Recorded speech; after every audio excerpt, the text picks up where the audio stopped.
Where is your passion or interest for space coming from? Actually, do you want to know a secret?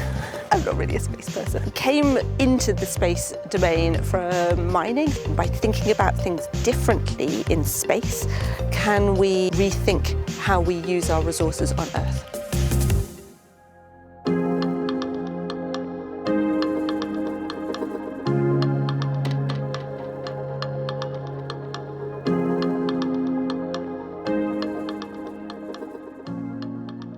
Thank you, Kathryn. So we're having a lunch break here together outside. We're going for a run afterwards.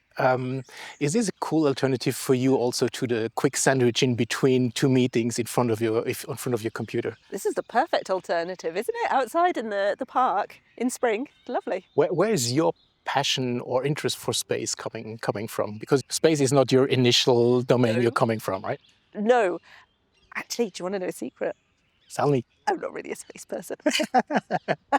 But So I came into the space domain from mining, from mineral processing. So actually I'm a chemical engineer, and then I did a lot of research into mineral separations, and that's how I got drawn into space resources, which has a lot of similar processes for space. what are space resources? What are we talking about?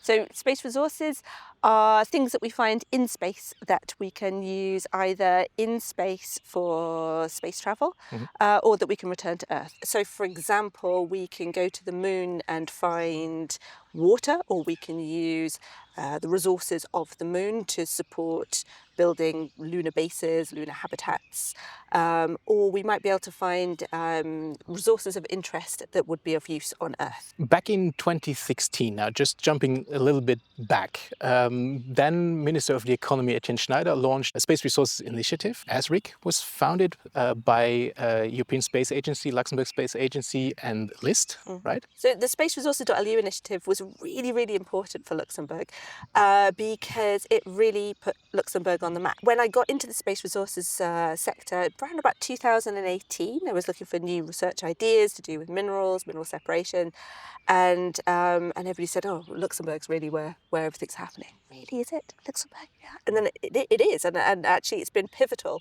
to really to place Luxembourg globally at the forefront of a domain like space resources. So that's been hugely important, and we see the value of that today. ESRIC stands for European Space Resources Innovation Center, right? Correct. What are you doing? We are a centre of expertise for space resources. So we do research, and we have a large research team, but we also have initiatives that support the emerging sector. So startup incubators, accelerator programs that we run with that are funded by ESA, and then we run community activities like Space Resources Week. At ESRIC, you have a double hat. So you're the director of the center, right? And you also are an FNR PEARL Chair.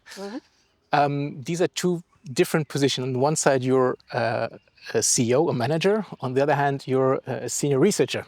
How do you manage to juggle with both hats during 24 hours a day? Well, it's never boring. Actually, it is a complex task. We've got a team now at ESRIC of 30 people, of which around half are on the Pearl team. And so we've built up over the years a strong team. The research team is, we've got more senior researchers that support, but also that balance of management and research is what I really enjoy, because the research is really what drew me into this, and that's what I like to keep my eye in. You started the Pearl in 2022, right? Where do you stand now? What is the research you're doing right now? So the Pearl is funding a project based on sustainability and responsibility with respect to space resources.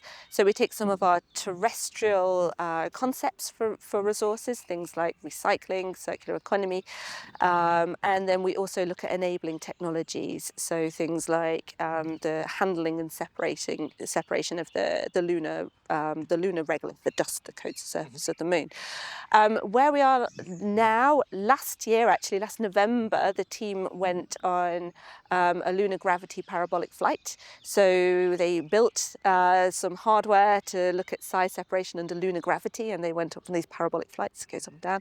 That was an ESA funding call that they applied to, and that for us was a real milestone because we had technology that was developed in-house by primarily by a PhD, but then built by a team of researchers that was flown in this parabolic flight opportunity.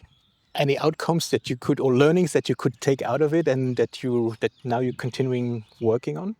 Yeah, we're currently analysing the data still. There's a lot of data to analyse, but what we're most excited about is that we have now we have the flight heritage, as they say in the space sector. We have the experience of building equipment to fly, in this case, but also one of the most exciting things that we always look for is terrestrial crossover as well with our technologies, and these particle handling technologies are adaptable and applicable for processes that we have on Earth.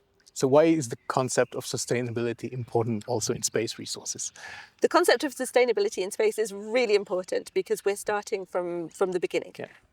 And I think we are all very aware of the impact we've had on Earth of our use of on our use of resources, and so one of the big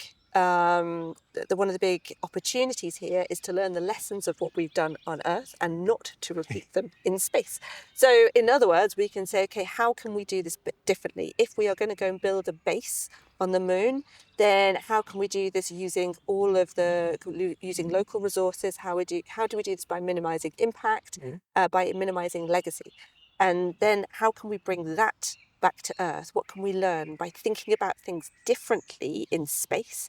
Can we then rethink how we use our resources on Earth? I'll ask the question that probably many people ask you on,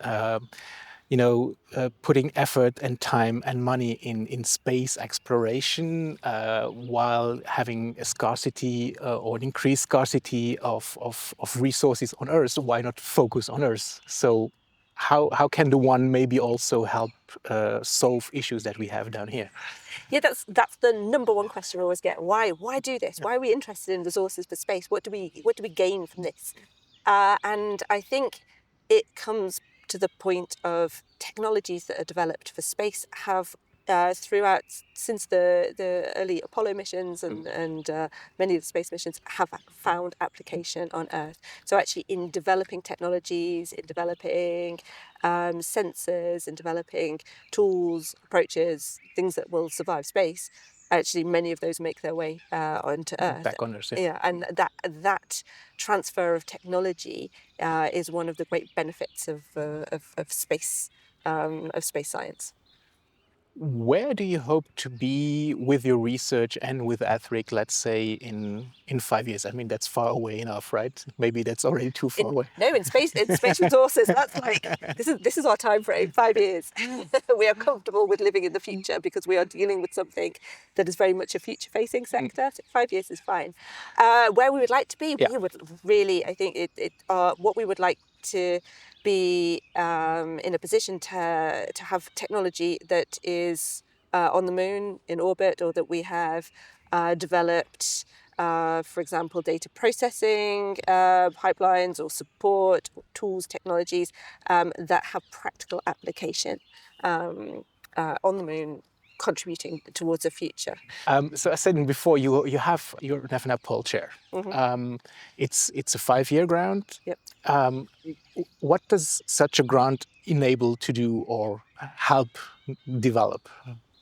The great thing about the PEARL funding is the 5-year term. Yeah. That commitment to time. It takes time to set up research. I think this is what I spent a lot of the early years at ESRIC saying, was it takes time to set up a research team, to set up a research effort, especially from the beginning. It's not a quick process. It's very time consuming. And so to have that 5-year period in which you can establish a team, get labs, get research set up, build track record, like I say, build more senior team members in, build stability.